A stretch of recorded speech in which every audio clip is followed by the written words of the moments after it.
चलिए, कल मैंने आपको कुछ क्वेश्चंस कराए थे और मैंने आपको एक्सरसाइज नंबर 1 दी थी होमवर्क करने के लिए। एनसीईआरटी के एक्सरसाइज नंबर 1 देख लें, जल्दी से ओपन करें और बताएं कि क्या ये क्वेश्चन बन गए हैं जो कल मैंने आपको होमवर्क दिए थे। एक्सरसाइज 1 दी थी होमवर्क। हाँ, देखो करके आए हो तो बहुत अच्छी बात है, नहीं करके आए हो तो बता देना कि सर बन जाएगा, ओके, ऐसे बोल देना तो ठीक है, फिर आप करते रहना। चलिए, क्वेश्चन नंबर 1 इवेल्युएट करना, बताइए बन जाएगा कोई प्रॉब्लम क्वेश्चन नंबर 1 में? जय करके आए हो एक्सरसाइज? Yes sir. चलो बहुत अच्छे, बन गया फर्स्ट क्वेश्चन। हाँ नेहा, आपने करी?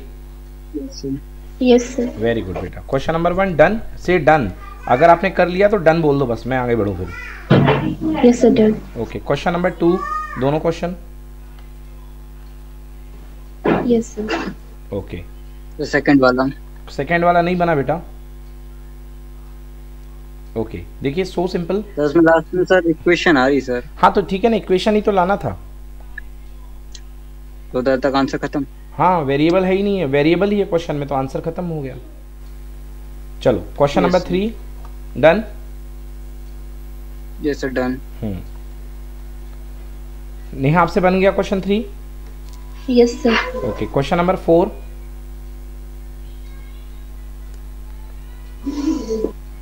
Done sir. Okay, question number 5, 4 questions are there. Okay, good, very good.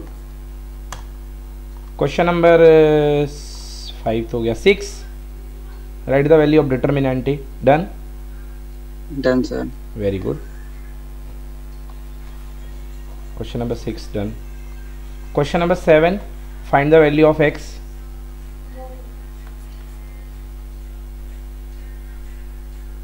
Done sir. Okay, good.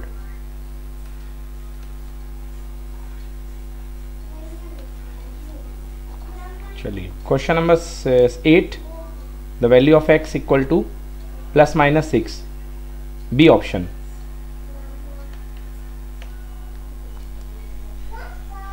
Done?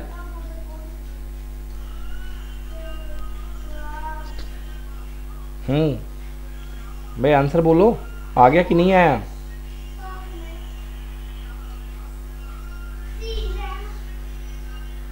Hello? Yes sir, yes sir. Okay, ठीक है। चलिए, तो ये हो गई बेटा हमारी पहली एक्सरसाइज, इसको मैंने करने को दिया था। एक्सरसाइज 4.2 अभी टेम्परेरी सिलेबस से रिमूव कर दी गई, तो उसको मैंने आपको करने को नहीं बोला है, ठीक है। तो 4.2 अभी हम नहीं कर रहे हैं। एंड देन इसके बाद आ जाइए 4.4, मैंने कहा था आपसे कि 4.4 4.3 तो अभी नहीं करवाई आज मैंने, आज करवाऊँगा। Then 4.4,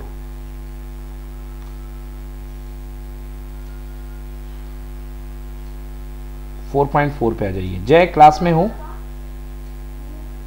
yes sir. हाँ, 4.4 किए हो कि नहीं किए हो? सर आपने 4.4 भी कहा था कल। हाँ, 4.4 भी कहा था करने के लिए, नहीं कर पाए आप? सर मुझे नहीं पता था। चलो कोई बात नहीं। जय, आपने की है 4.4? Yes sir. चलिए बहुत अच्छे। तो 4.4 में बेटा कुछ भी नहीं है, माइनर निकालना है, माइनर एंड कोफैक्टर निकालने हैं। और कल मैंने आपको सिखाया था कि माइनर जो होता है, minor is small determinant obtained by leaving the row and column from the corresponding element. भाई करस्पॉन्डिंग एलिमेंट के रो और कॉलम को छोड़ने पर आपको मिलता है माइनर। और कोफैक्टर जो होता है, माइनर के साथ साइन लगा दो तो कोफैक्टर हो जाता है। कोफैक्टर का फॉर्मूला एक बार फिर से मैं आपको लिखवा देना चाहता हूँ। Cofactor equal, good evening, cofactor equal to AIJ -1 की पावर I + J, ये देता है इसका positional sign and multiplied by MIJ। MIJ मतलब माइनर। भाई ये होता है फॉर्मूला, किसका फॉर्मूला होता है? ये कोफैक्टर का। तो एक बार फॉर्मूला लिख लो। कोफैक्टर क्या होता है? माइनर को उसका चिन्ह दे दो। माइनर मतलब AIJ, AIJ, I मतलब रो, I मतलब करस्पॉन्डिंग रो, रो का number of row, and J का मतलब नंबर ऑफ कॉलम। तो ये आपका कोफैक्टर बन जाता है सर। 1/1 के मैट्रिक्स का माइनर और कोफैक्टर कैसे निकालेंगे? नहीं निकलेगा 1/1 का। Good question. 1/1 का डिफाइन नहीं होगा, क्योंकि माइनर का रूल होता है कि जो मैट्रिक्स दिया उससे एक कम का डिटर्मिनेंट आता है, और जब जैसे 2 क्रॉस 2 का है तो 2 क्रॉस 2 के लिए जो माइनर निकलते थे वो 1 क्रॉस 1 के डिटर्मिनेंट निकलते थे। अब खुद 1 क्रॉस 1 का है तो 1 क्रॉस 1 का कोई नहीं निकलेगा। तो आंसर लिख लो 1 क्रॉस 1 का नो माइनर, ना माइनर डिफाइंड होता है और ना ही कोफैक्टर डिफाइंड होता है, क्योंकि माइनर और कोफैक्टर एक कम के बनते हैं इसलिए डिफाइंड ही नहीं होते हैं। चलिए जय, हाँ आंसर बताइए। ये लिख लिया बच्चों? नेहा लिख लिया ये?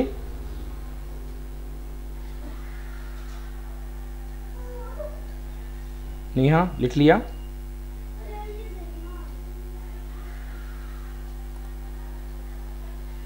बेटा आंसर दो। जय लिख लिया ये फॉर्मूला? Yes sir. चलो अब ये बताना है आपको कौन से क्वेश्चन। हाँ माइनर देखिए, मैं जय माइनर बोलो आंसर, माइनर एंड कोफैक्टर। हाँ पहले आपको बोलना है माइनर, उसके बाद कोफैक्टर बोलना। बोलो इनके एलिमेंट के माइनर्स क्या क्या निकले हैं। M11 कितना निकला? 0 सर 3 M11 3, M11 एक मिनट, हाँ M11 3 निकला, बिल्कुल सही। हाँ M12 0, M21 4 गलत। आप मेरे को कोफैक्टर बता रहे हो, मैं माइनर पूछ रहा हूँ आपसे। -4 तो कोफैक्टर 4 होगा, ठीक है जय? Yes sir. और A22 कितना, और सॉरी M22 कितना निकला है? 2 +2, तो आंसर आ गया 2। चलो चेक करो पहला सही है क्या? हाँ भाई फर्स्ट वाला देखो सही है क्या? फर्स्ट वाले का गुड इवनिंग बेटा। फर्स्ट वाले का देखो जो बनेगा कोफैक्टर वो बनेगा 3042। क्लियर? Yes sir. चलो अगला वाला चेक करो बेटा। अगले वाले का कोफैक्टर मैं सामने डिस्प्ले कर रहा हूँ। अगले वाले का कोफैक्टर देखिए, D -B -C A। Nishant homework कर रहे हो बेटा?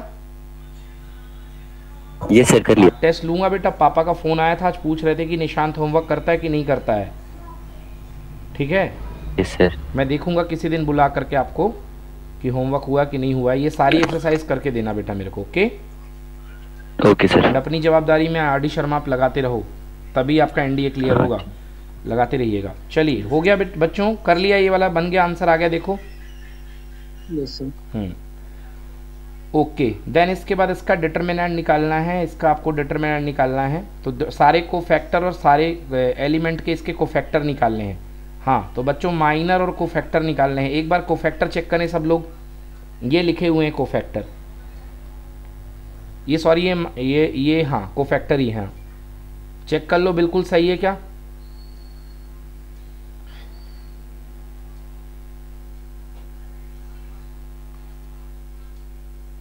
निशान तुम भी चेक करो। नेहा माइनर और कोफैक्टर निकालने में कोई प्रॉब्लम आ रही है कि नहीं आ रही है?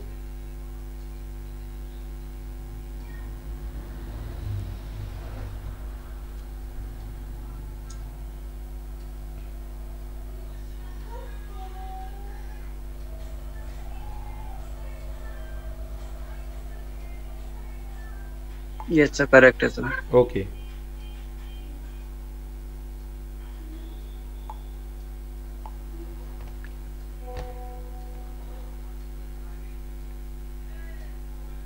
ओके नेक्स्ट क्वेश्चन देखिए। यहाँ पे डिटर्मिनेंट दिया गया है और आपको माइनर निकालने हैं। अगले क्वेश्चन के माइनर और कोफैक्टर देखिए। तो ये माइनर आप पहले देख लीजिए। माइनर चेक करो बच्चों। M11 11 है, M12 है 6, M13 है 3, M21 -4, M22 2, M23 1 and M31 -20, M32 -13 and M33 5। And cofactor जो आपको दिए हैं ये कोफैक्टर हैं कोफैक्टर 11 -6 3, 4 2 -1 एंड -20 13 5। चेक करिए क्या ये सही है?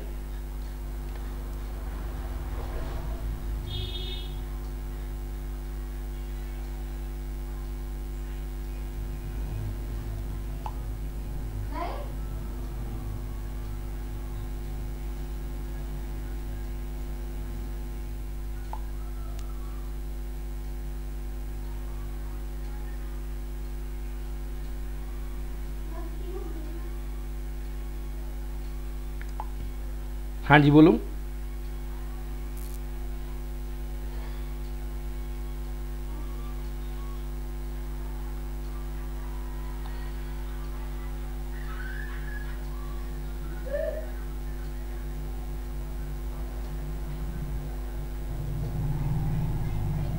सर हाँ जी बोलो।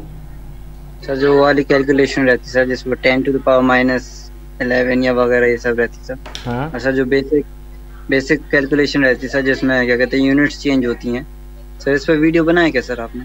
यूनिट चेंज फिजिक्स में?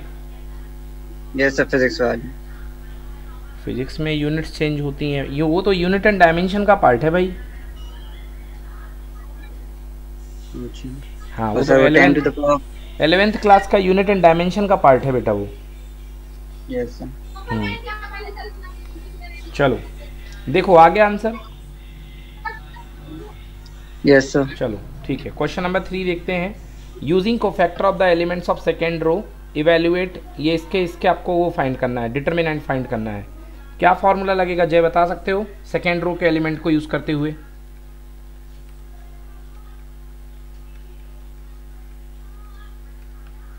निशान बता सकते हो फॉर्मूला क्या लगेगा?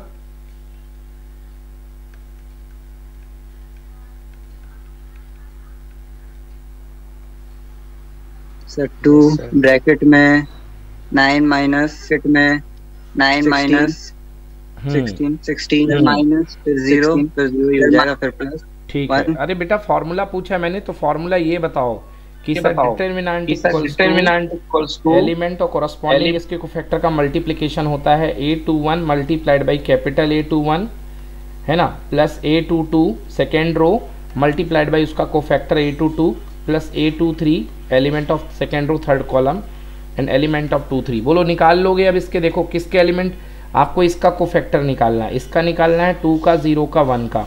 तो कोफैक्टर चेक करो आपने, पहले का निकला होगा 7 पहले का -7, दूसरे वाले का कोफैक्टर नहीं फर्स्ट वाले का M21 ठीक है हाँ बिल्कुल ये -7, दूसरे का 7 और थर्ड का -7 निकाल लिया, यही निकले हैं। बोलो भाई 7 7 7 -7। यशराज किए हो एक्सरसाइज नहीं किए? यस सर किए ऑलरेडी। 7 7 -7 तो क्या बन जाएगा बेटा? देखो फॉर्मूला 7 7 -7 2 × 7 प्लस 0 × 7 प्लस 1 × -7 तो 2 7 या 14 और -7 तो आंसर आ रहा है डिटरमिनेंट का 7। डिटरमिनेंट का आंसर 7। बोलो भाई आया है सभी बच्चों का? Yes sir. चलो then third, using cofactor of the element of third column evaluate this. तीसरे कॉलम का यूज करते हुए कोफैक्टर को इसका डिटरमिनेंट लिखो। हाँ निशांत बोलो क्या बनेगी जनरल स्ट्रक्चर? निशांत क्या बनेगा फॉर्मूला?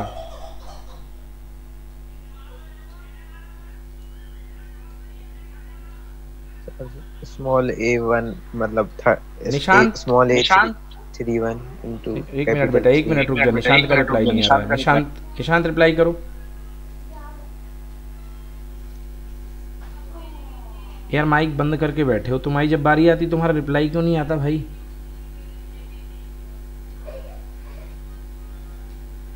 क्यों निशांत? माइक ऑन करके बात करो, इधर सुनो।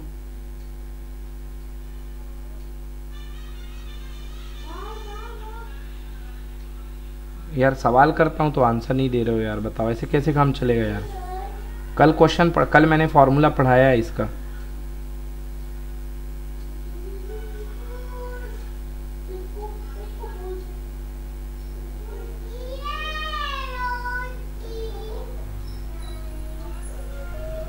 हाँ भाई यश बोलो। Yes sir small a31 into मतलब कैपिटल A31 प्लस ऐसे। हाँ A31 into capital A31 plus small. बेटा A31 बोल रहे हो बेटा, first row third column A31 नहीं है, थर्ड कॉलम बोला, first row third column A13 है बेटा ये। बोलो हाँ या ना? First row third column A13 है ये, A13 है ये। नहीं है क्या? हाँ सर मतलब नहीं है क्या? हाँ A13 then capital A13 plus A23 capital A23 then plus A33 capital A33। ठीक, चलिए तो बोलो इसका आंसर कितना निकाले हो जय?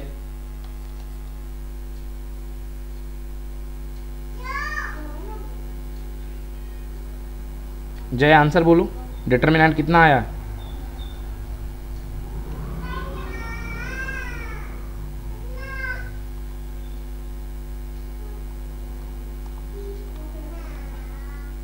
हाँ भाई, इसका आंसर आ रहा है x minus y, y minus z और z minus x.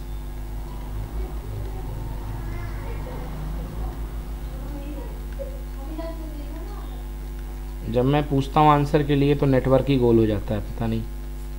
x minus y, y minus z, z minus x, note कर लो।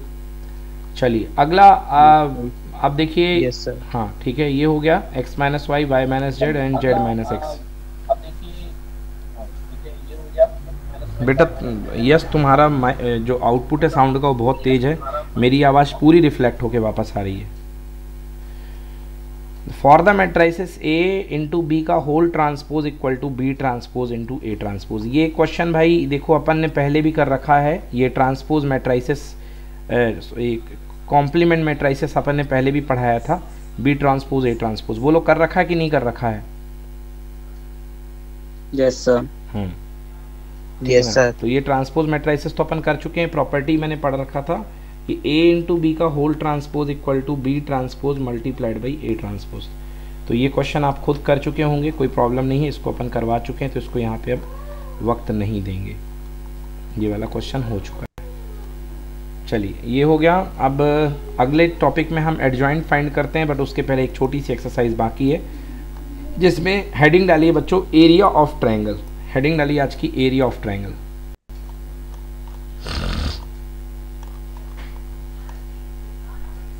(4.3) area of triangle. 4.3 area of triangle.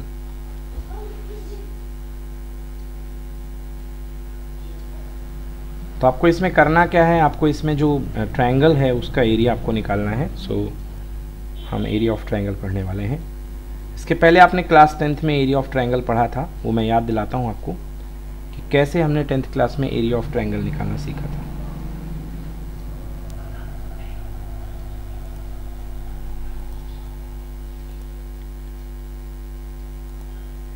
देखिए आपको याद होगा बच्चों, एक ट्रायंगल बना लो। इस ट्रायंगल के वर्टाइसेस ले लो, A x1, y1, B x2, y2 and C x3, y3। ये ट्रायंगल है हमारे पास, ठीक है ना। A x1, y1, B x2, y2 and C x3, y3। ये आपके पास ट्रायंगल के वर्टाइसेस हैं। आपको इस ट्रायंगल का एरिया निकालना है। तो हम जानते हैं कि इस ट्रायंगल का एरिया कैसे निकालेंगे।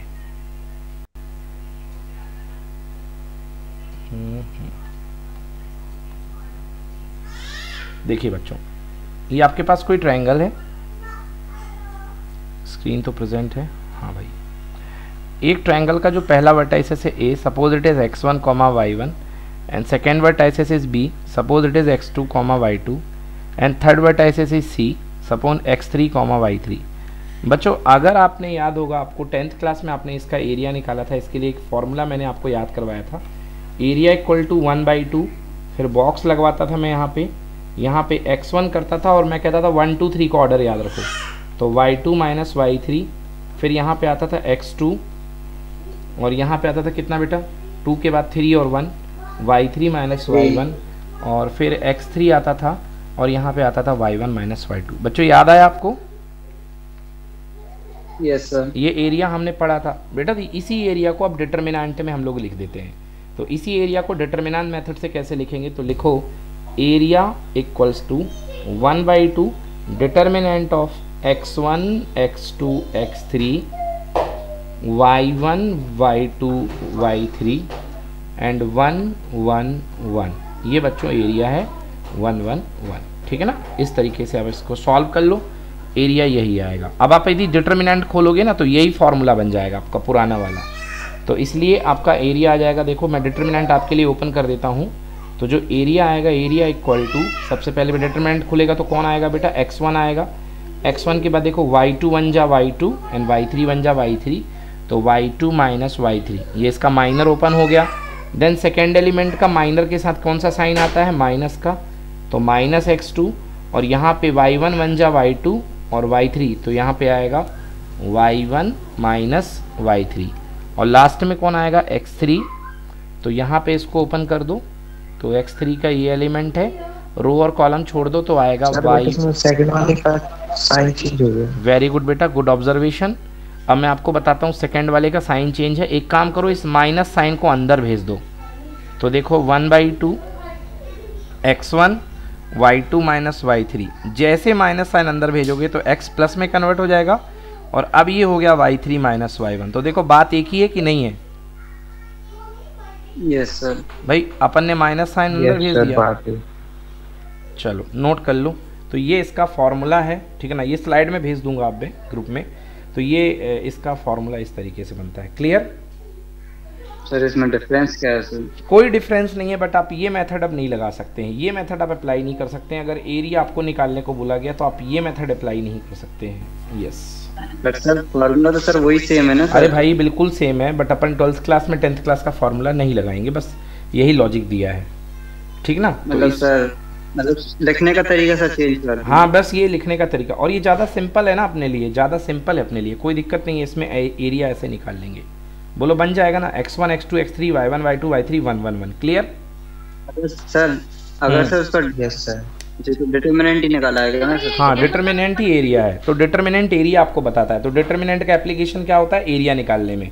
एक और बात है ना, अभी तक मैं ये कहता था कि डिटर्मिनेंट का एप्लीकेशन होता है इक्वेशन को चेक करने में, तो डिटर्मिनेंट का एप्लीकेशन क्या होता है, एरिया निकालने में। अब जैसे जैसे आगे हम पढ़ाई करते जाएंगे तो मैं डिटर्मिनेंट के और सारे यूजेस भी आपको बताते जाऊंगा।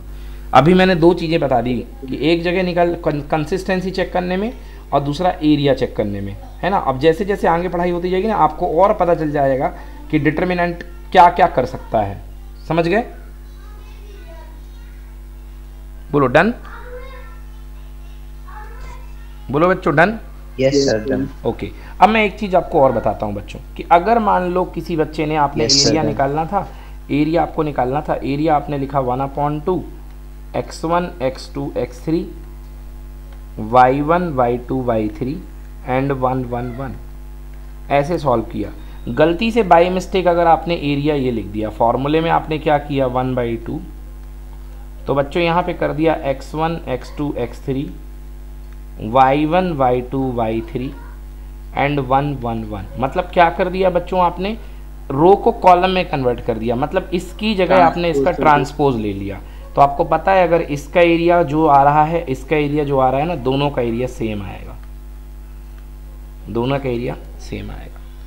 मतलब क्या साबित हुआ कि किसी मैट्रिक्स का ट्रांसपोज लेके उसका डिटर्मिनेंट निकाल लो या डायरेक्टली डिटर्मिनेंट लगा लो, वैल्यू सेम आती है। तो क्या बन गई एक डिटर्मिनेंट की प्रॉपर्टी, कि मैट्रिक्स ए का डिटर्मिनेंट करो या उसके ट्रांसपोज का डिटर्मिनेंट करो, वैल्यू क्या आती है, इक्वल। नोट करो ये, चाहे आप मैट्रिक्स का डिटर्मिनेंट करो या उसके ट्रांसपोज का डिटर्मिनेंट करो, वैल्यू सेम आएगी। क्लियर? Yes sir. चले आगे, समझ में आ गया इतना? क्लियर है?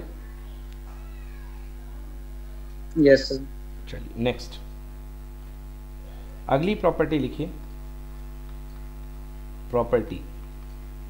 प्रॉपर्टी में है yes sir condition of collinearity.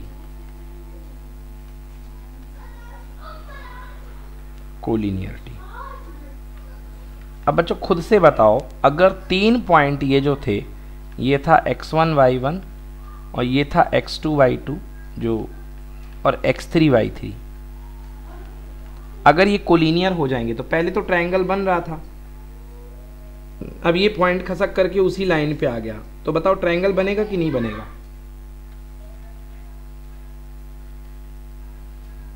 अरे बोलो भाई, पहले तो ये पॉइंट ऊपर था, अब ये खसक करके नीचे आ गया, इस पॉइंट पे लाइन पे आ गया, तो ट्रायंगल छोटा छोटा होते होते लाइन में बदल गया। Yes sir. तो ट्रायंगल का एरिया कितना हो गया? 0। बस यही बन गई condition of collinearity, area of the triangle equal to 0, मतलब 1/2 x1 x2 x3 y1 y2 y3 and 1 1 1 equal to कितना 0 प्रोड्यूस करेगा। 1/2 उधर चले जान दो। फाइनल कंडीशन क्या बनी बच्चों, x1 x2 x3 y1 y2 y3 and 1 1 1 का determinant equal to 0। Done done. Yes sir. हाँ, so this is the condition of collinearity कि तीनों पॉइंट का जो इक्वेशन का एरिया होगा वो 0 हो जाएगा। कोई दिक्कत? नोट कर लीजिए, फॉर्मूला नोट कर लीजिए कंडीशन ऑफ कोलिनियरिटी का, थोड़ा सा ऐसे डिक्टेट कर लो। और अभी ये फाइल भेजूंगा तो इसके नोट्स वगैरह बना लेना यार। यस चलो done. Any problem? No sir. चलिए नेक्स्ट देखते हैं अगला। हाँ, अगला है equation of a line. Equation of a line using determinant. अब डिटर्मिनेंट का यूज करके आपको इक्वेशन ऑफ अ लाइन या passing two points, passing two points, 2 point से जाने वाली लाइन का इक्वेशन। हाँ बच्चों जी देखिए, बहुत गजब फॉर्मूला देता है ये भी अपन को, बड़ी हेल्पफुल फॉर्मूला है। आपको याद होगा क्लास 11th में आपने 2 पॉइंट से जाने वाली लाइन का इक्वेशन पढ़ा था। Suppose your first point is x1 y1 and your second point is x2 y2, then आपको इक्वेशन जो हुआ करता था लाइन का होता था y minus y1 equal to slope. Slope क्या निकल करके आता था, y2 minus y1 upon x2 minus x1 और ब्रैकेट में x माइनस x1। बेटा इसको नोट कर लो प्लीज़, ये बहुत काम में आएगा अभी इसी साल। मतलब 11th क्लास के कुछ फॉर्मूले हैं जो 12th क्लास में भी आपका पीछा नहीं छोड़े, उनमें से एक ये है। सो this is equation of line. Sir हाँ बोलो बेटा, व्हाट हैपेंड? बोलो बोलो बोलो।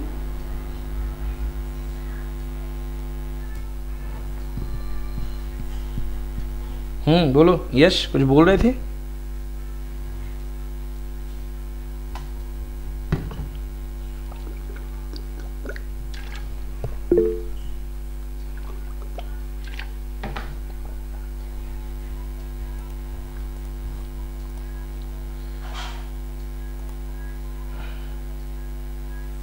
अरे मेरी आवाज क्लियर आ रही भाई यश?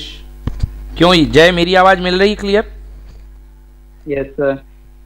यश आप नेटवर्क अभी आ रही है। हाँ ठीक है ठीक है, ओके नो प्रॉब्लम, रोक दिया करो, कोई दिक्कत नहीं है। निशांत मिश्रा आ गए वापस, बेटा रिप्लाई करो।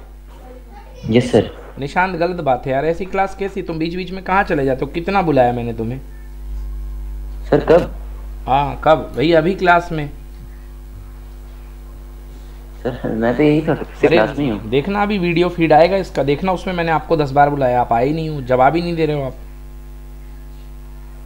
सर मैं उस टाइम बुक लेने गया था तब आप बुला रहे हैं। चलो देखो, तो equation of a line passing through 2 points. बेटा 11th क्लास में ये फॉर्मूला होता था पासिंग थ्रू 2 पॉइंट्स। तो अब देखो डिटर्मिनेंट मेथड से आपको निकालना इक्वेशन कैसे निकालोगे। बेटा 2 पॉइंट दिए गए हैं, तीसरा पॉइंट अपने मन से इस लाइन पर मान लो क्या, x, y, x, y, और कंडीशन क्या लग जाएगी, तीनों पॉइंट कोलिनियर है तो एरिया इक्वल टू क्या हो जाएगा, 0। तो फिर बना देंगे, आपके पास क्या कंडीशन बना दो भाई लाइन की इक्वेशन की। कैसे बनेगी, x, x1 x2 y, y1 y2 1 1 1 equal to 0। Note कर लो बेटा, ये इक्वेशन बन गई। क्योंकि 1/2 यहाँ पे आएगा, बट 1/2 का कोई रोल ही नहीं है, तो 1/2 उधर चला जाएगा तो इक्वेशन बन गई। बोलो समझ में आया कि नहीं आया? Yes sir. हाँ, मतलब तीसरा point X Y unknown point जो रहेगा ना, वो लाइन की इक्वेशन बनाने में आपकी मदद करेगा। तो x, y आपने ले लिया उस पॉइंट पे, then x, x1 x2 y, y1 y2 and 1 1 1 equal to 0।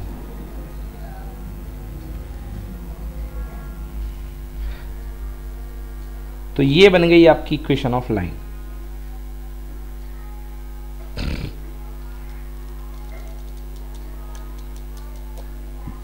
Done. चले आएंगे, करें क्वेश्चन इसके बच्चों? Yes sir. चलिए अब इसके क्वेश्चन करते हैं डायरेक्टली।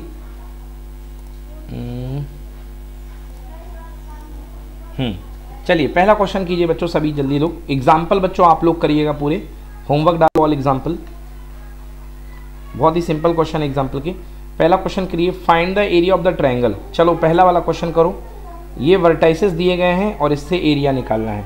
तो ये x1, ये x2, ये x3, ये y1, ये y2, ये y3 और 1/2 लगाना मत भूलिए। चलिए आंसर करिए जल्दी से, एरिया निकालो।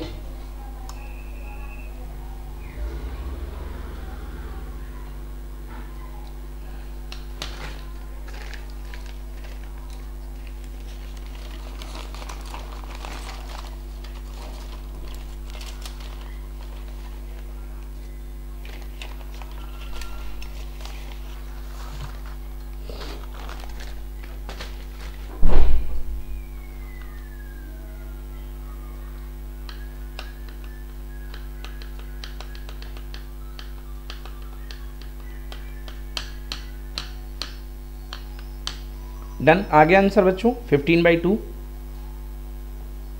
Yes sir. चलिए यश, यशराज यस आगे आंसर, आगे आंसर। ओके वेरी गुड बेटा। अगर आंसर जैसे इसमें नेगेटिव भी आ रहा है तो नेगेटिव आंसर को पॉजिटिव लिखोगे, बिकॉज एरिया हमेशा पॉजिटिव होता है, समझ गए ना, एरिया हमेशा पॉजिटिव लिया जाता है, तो इसलिए नेगेटिव भी आए तो उसको पॉजिटिव ही लिखोगे। चलो अगला क्वेश्चन कर लोगे खुद से, सेकेंड वाला एंड थर्ड वाला कर लोगे। चलो होमवर्क डाल लो, उसको बुक में टिक कर लो, second third homework. Now fourth question देखिए, show that the point are collinear. चलो शो करो कोलिनियर है, तो कोलिनियर के लिए क्या आएगा, एरिया इक्वल टू 0।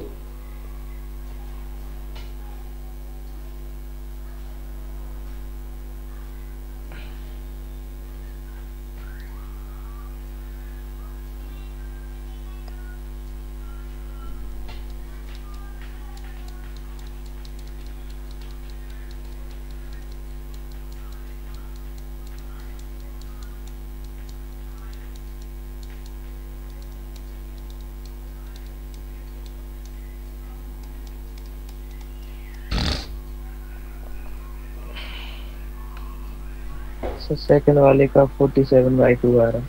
अरे सेकंड वाला मैंने नहीं कहा है बेटा, सेकंड वाला मैंने कह दिया है। हाँ ठीक है आंसर, मैंने कहा है सेकंड, ये मतलब सेकंड क्वेश्चन, उसका फर्स्ट का सेकंड नहीं, सेकंड क्वेश्चन का है मैंने, ये करो, वो होमवर्क दे दिया।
डन, आ गया एरिया 0।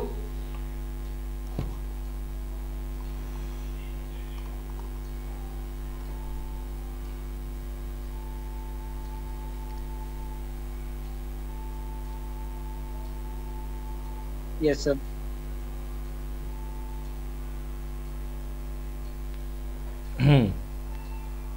चलिए हाँ अगला क्वेश्चन कीजिए बच्चों, क्वेश्चन नंबर 3। यश आ गया 0 एरिया।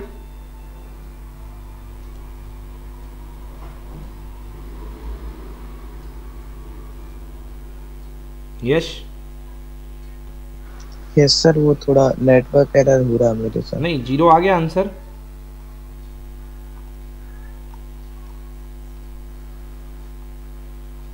सेकंड पूछ रहा हूँ यश मैं आपसे, सेकंड वाले का सर। उसका एरिया 0 आना चाहिए, तब तो कोलिनियर होंगे। ये सर आ गया हाँ 0। ठीक है। चलिए थर्ड क्वेश्चन कीजिए। अब थर्ड क्वेश्चन में एरिया का एरिया 4 स्क्वायर यूनिट है, तो याद रखना 1/2 करके फॉर्मूला लगा करके यहाँ एरिया 4 लेंगे तो प्लस और माइनस लेना, क्योंकि एरिया गिवन है, तो एरिया पॉजिटिव होता तो भी 4 आता, नेगेटिव होता तो भी 4 आता, तो इसलिए राइट साइड में आप केवल 4 नहीं लोगे, ±4 लेके करो। चलो के की वैल्यू फाइंड करना, अगर एरिया गिवन है 4 तो 1/2 फॉर्मूला लगा करके एरिया ±4 ले लो। देखो कैसे, तो ये 1/2 है इज इक्वल टू ±4। अब सॉल्व करो।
बच्चों बना?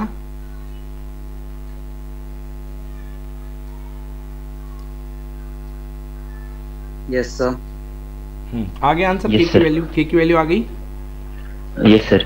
क्या आई है? 0 और 8 सर। 0 और 8। 0 और 8, वेरी गुड बेटा, बहुत अच्छे। के की वैल्यू 0 8 सबकी आ गई।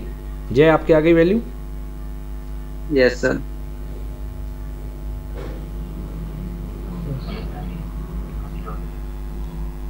चलिए ठीक है, सेकंड क्वेश्चन भी बिल्कुल इसी तरीके से कर लेंगे। बताइए के की वैल्यू निकाल लेंगे second part? Yes sir. Okay चलिए नेक्स्ट क्वेश्चन, क्वेश्चन नंबर 4। हाँ अभी मैंने बताया ना लाइन का इक्वेशन कैसे फाइंड करते हैं। 2 पॉइंट दिए गए हैं, एक दिया गया है 1,2, एक दिया गया है 3,6, तीसरा पॉइंट अननोन कहीं पर भी मान लो आगे या पीछे, सपोज मान लो x, y। चलिए फाइंड कीजिए, तो क्या बनेगा? एरिया इक्वल टू 0 की प्रॉपर्टी लगा दो, यानी डिटर्मिनेंट इक्वल टू 0 लगा दो, तो क्या बन जाएगा? x13 y26 111 equal to 0। चलो सॉल्व करो इसको, आंसर आ जाएगा।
2x minus y is equals to 0. पहला equation 2x minus Y equal to 0, बिल्कुल सही है बेटा, वेरी गुड। सेकंड करिए, सेकंड वाला पार्ट कीजिए।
सेकंड का x minus Y is equal to 0। Second का x minus Y equal to 0। नहीं sir, x minus 3y, sorry. ठीक है, x minus 3y equal to 0। चलो ठीक है, बिल्कुल सही है। आ गया जय आपका भी, यश।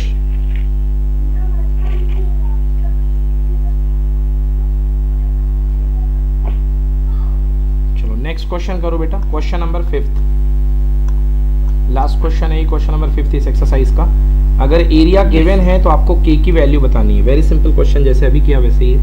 हाँ, उसमें सर 0 ले रहे थे, इसमें सर 35 स्क्वायर। ओके,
और -2 sir, option D. 12 and -2। Okay ठीक है, चलिए ठीक है, तो एक्सरसाइज हो गई हमारी 12 एंड -2।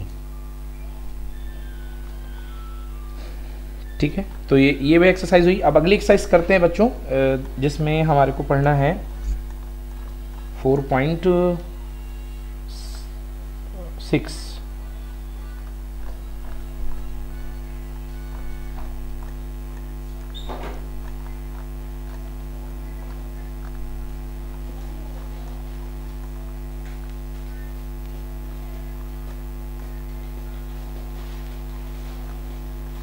तो लास्ट वाला क्वेश्चन ही आया सर। लास्ट वाला नहीं है अभी, वही के की वैल्यू निकालनी है यार, एरिया गिवन है, के की वैल्यू निकालनी है, कोई मिस्टेक हो गई होगी आपसे। एक बार दिखा दो सर। हाँ बेटा बता।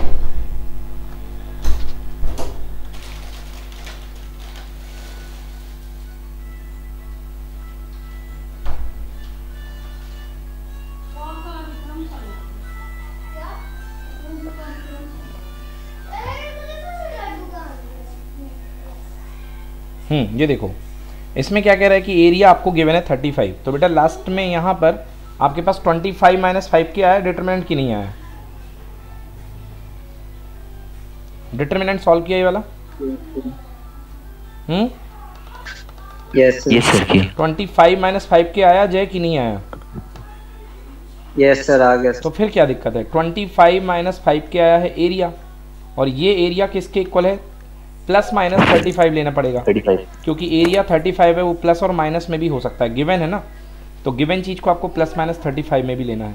तो एक बार प्लस ले लो, एक बार माइनस ले लो। तो प्लस ले लो तो 25 माइनस 5 के इक्वल टू हो गया कितना? प्लस का 35।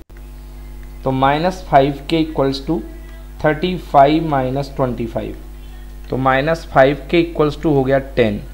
तो k इज इक्वल टू कितना? 10 अपॉन माइनस 5 मतलब -2। तो k की वैल्यू आ गई पहली -2, तो एक वैल्यू आएगी -2।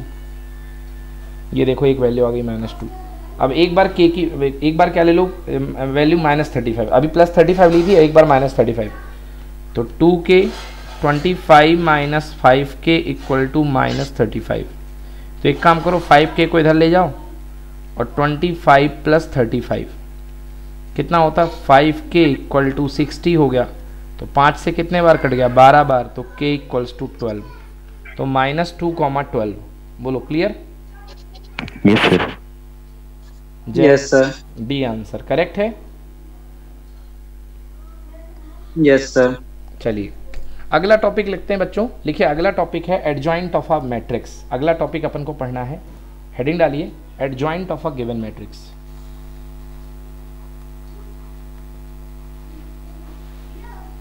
Of A given matrix.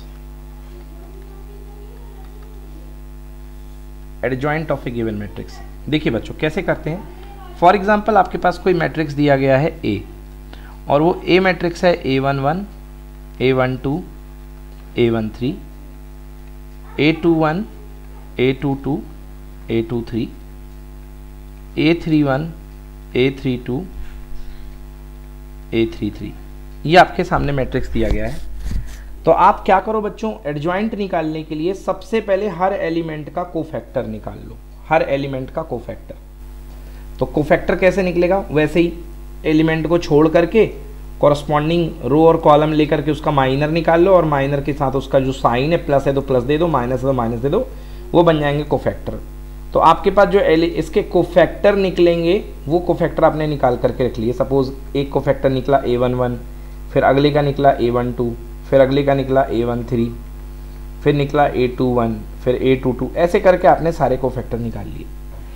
बच्चों जहाँ जहाँ एलिमेंट थे वहाँ वहाँ उनके कोफैक्टर रख दो। तो जो आपके पास मैट्रिक्स तैयार होगा एलिमेंट के जगह पे कोफैक्टर रखने पर A11, A12, A13, A21, A22, A23। अब समझ में आ रहा होगा आपको। अब एलिमेंट नहीं रखना है, अब आपको कोफैक्टर्स रखने हैं। And A31, A32 and A33। यार ये सारे एलिमेंट की जगह आपने कोफैक्टर रख दिए। कोफैक्टर रखने के बाद जो मैट्रिक्स आपको मिलता है बेटा उसका नाम होता है कोफैक्टर मैट्रिक्स। क्या नाम होता है? Cofactor matrix. अगर इस कोफैक्टर मैट्रिक्स का आप ट्रांसपोज कर दो तो वो कहलाएगा एडजॉइंट ऑफ ए। तो एडजॉइंट ए मतलब इस कोफैक्टर मैट्रिक्स का ट्रांसपोज। तो कोफैक्टर मैट्रिक्स का ट्रांसपोज करो तो ट्रांसपोज करने में रो किस में चला जाएगा बेटा? कॉलम में। तो ज़्यादा परेशान नहीं होना, आपको सीधे लिखना है A11, A12, A13 जो थे ये ऐसे थे, रो थे, इनको कॉलम में कन्वर्ट कर दो तो ये आ जाएगा A11, A12, A13, A21, A22, A23, and A31 A32 A33। बच्चों ये बन गया आपका एडजॉइंट। नोट कर लो, अगर आपको यही फॉर्मूला ये फॉर्मेट ही याद है तो आप डायरेक्टली कर सकते हो। तो करना कुछ नहीं है, सबका कोफैक्टर निकालना है और जो एलिमेंट ऐसे अरेंज थे रो में उनको कोफैक्टर को कॉलम में अरेंज करना है। बस समझ में आया? बोलो यस की नो। Yes sir. हाँ, so this is called cofactor. ठीक है ना। तो एक क्वेश्चन करवाता हूँ आपको मैं। सबसे पहले मैं कोफैक्टर, बेटा ये लिख लो बस, लास्ट वाली लाइन ये लिख लो। सो एडजॉइंट क्या होता है? एडजॉइंट होता है कोफैक्टर मैट्रिक्स का transpose. So you can write it is the transpose of cofactor matrix. Cofactor matrix का ट्रांसपोज। अब इसी में से 6 मार्क्स का क्वेश्चन आना है इस चैप्टर में से। 6 नंबर का क्वेश्चन यहीं से आएगा।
डन, लिख लिया भाई? Yes sir. ठीक है, अब आओ इसके क्वेश्चन करवाता हूँ एक दो, उससे बहुत अच्छे से क्लियर हो जाएगा ये।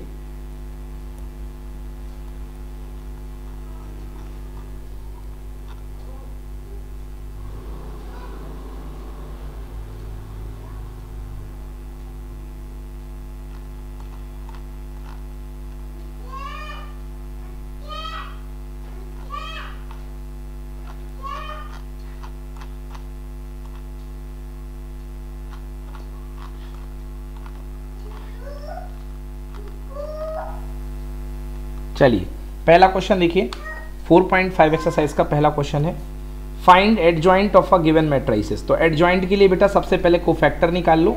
चलो जल्दी से कोफैक्टर निकालो हर एलिमेंट का। उसके बाद एडजॉइंट का कैसा होता है फॉर्मेट, यहाँ पे आता है A11। अब आना तो यहाँ पे था A12, बट ट्रांसपोज कर देते हैं तो ये पलटी मार के A12 यहाँ आ जाता है, और यहाँ A21 और यहाँ A22। चलो करो जल्दी से सॉल्व, कोफैक्टर निकालो इसके हर एलिमेंट के।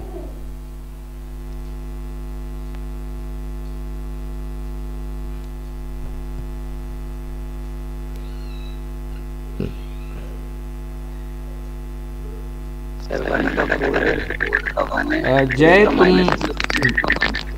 जय आवाज गड़बड़ हो रही है, आप फिर से लेफ्ट होके ज्वाइन करो एक बार।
डन?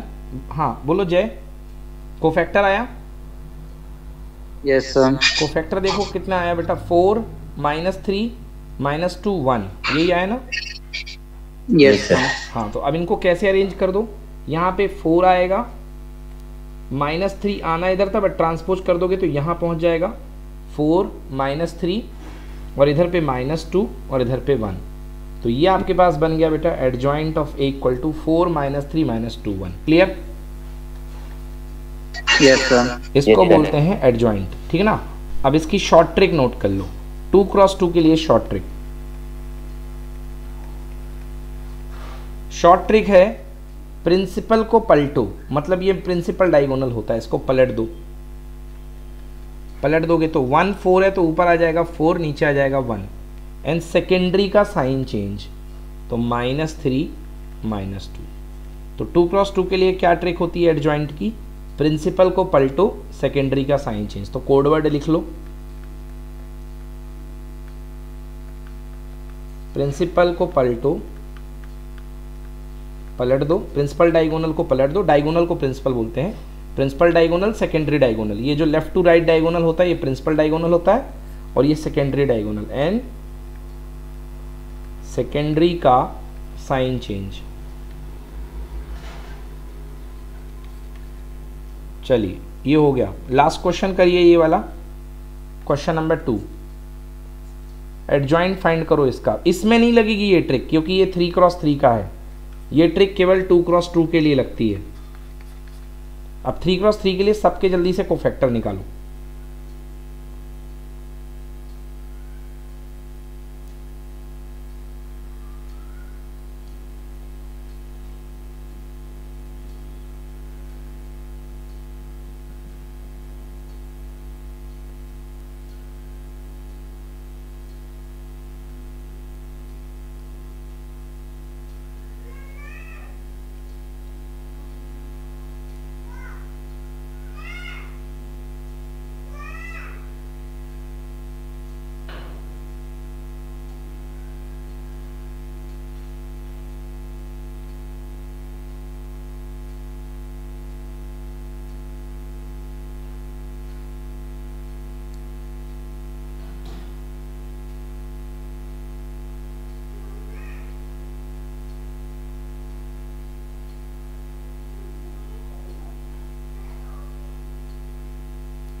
आ गया सर आंसर। हाँ बोलिए। तो एडजॉइंट निकाल लिया, एडजॉइंट निकालिए कि कोफैक्टर निकाला भी? हाँ बोलो एडजॉइंट, बोलो कितना आया है, लाइन से बोलो। 3 तो 3 माइनस, हाँ 3 माइनस, अच्छा 3 माइनस 12 6 माइनस। हाँ तो ये रो में है कि कॉलम में है? ये जो बोला आपने ये रो में है कि कॉलम में है? रो बाय रो में लिखा दीजिए। अच्छा अभी उसका ट्रांसपोज नहीं लिया आपने? नहीं तो। हाँ तो एडजॉइंट के लिए ट्रांसपोज लेना पड़ेगा ना बेटा? Yes sir. आ गया सर। हाँ बोलो भाई क्या है फाइनल आंसर बोलो। सर मैं कॉलम वाइज बोलता हूँ। हाँ कॉलम वाइज। -12 6। हाँ सर 152 152 ओके। -11 -1 एंड 5। -11 -1 5 बिल्कुल सही बच्चों। तो ये अपने पास जो है ये अपने पास जो है बन गया क्या, एडजॉइंट। तो इस तरीके से 3x3 का एडजॉइंट लेते हैं। ओके ओके सर ठीक है। अब नेक्स्ट अगला लिखिए, ये हो गया। अब लिखिए प्रॉपर्टी ऑफ एडजॉइंट।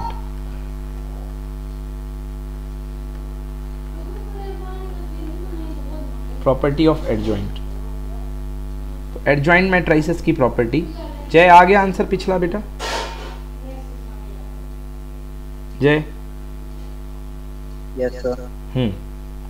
चलिए अब प्रॉपर्टी ऑफ एडजॉइंट लिखिए। पहली प्रॉपर्टी ये है कि adjoint of A into B, मतलब मैट्रिसेस ए इंटू बी का एडजॉइंट इक्वल टू, तो इसमें पीछे से चलेगा, लिखो adjoint of B multiply by adjoint of A. हाँ एडजॉइंट बी इंटू एडजॉइंट ए।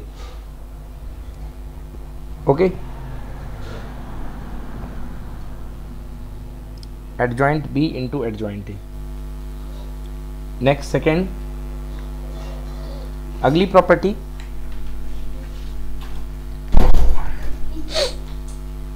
ठीक ना। अगली प्रॉपर्टी है matrices A multiply by matrix adjoint A equals to determinant A multiplied by I. ये बहुत काम की प्रॉपर्टी है बच्चों। ए मैट्रिसेस में अगर आप एडजॉइंट ए का मल्टीप्लाई कर दो, answer determinant A into I. Determinant A into I, ठीक लिख लिया बच्चों।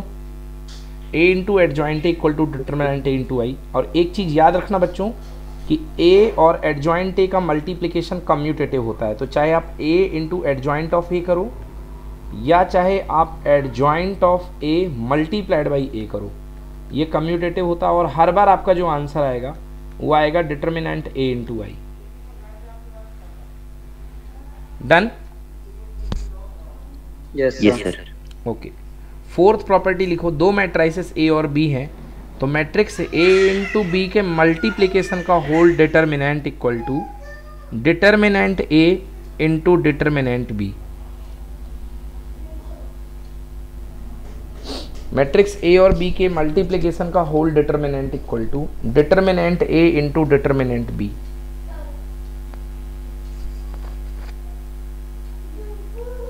ओके और एक प्रॉपर्टी इसी का यूज करके आप बना सकते हो। अगर दोनों मैट्रिसेस को सेम ले लो तो क्या बनेगा, एडजॉइंट ऑफ ए की power n that is equal to adjoint of A की होल पावर एन। मतलब किसी मैट्रिक्स के n पावर का एडजॉइंट उस मैट्रिक्स के एडजॉइंट की n पावर के इक्वल होगा। क्या कर दिया मैंने, a इक्वल टू बी रख दो तो अंदर क्या हो जाएगा a स्क्वायर, और अगर b की जगह a रखोगे तो a square into A, adjoint A into adjoint ए मतलब एडजॉइंट ए का होल स्क्वायर हो जाएगा। तो ये हो गई प्रॉपर्टी। ठीक है, क्लियर? Yes sir. चलिए तो आपको करना क्या, ये प्रॉपर्टी मैंने क्यों बताई बच्चों, कल आपको जो है ये पूरा का पूरा एक्सरसाइज कल आपको करके लेके आनी है। होमवर्क लिखिए, कंप्लीट करना है कल आपको। क्या 4.5 है ना ये, हाँ 4.5 होमवर्क लिखिए 4.5।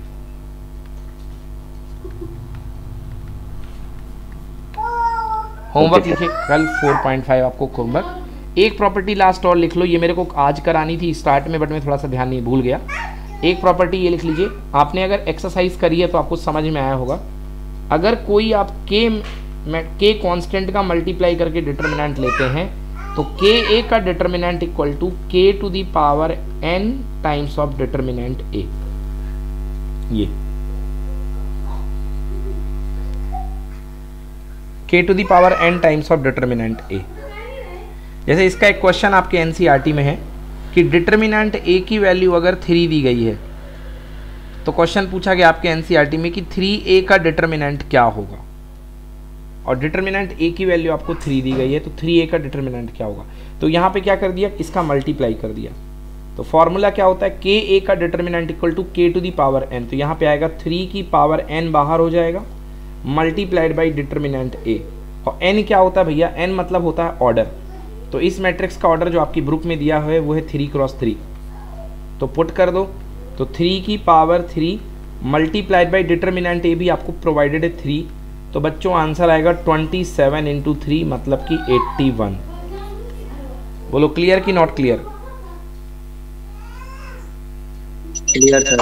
हाँ, तो ये बहुत काम की प्रॉपर्टी है, वेरी इंपॉर्टेंट, ये कंपटीशन में बहुत आई है, एग्जाम में एनडीए वगैरह में धूम मचाती है प्रॉपर्टी, बहुत ज़्यादा आई है ये प्रॉपर्टी।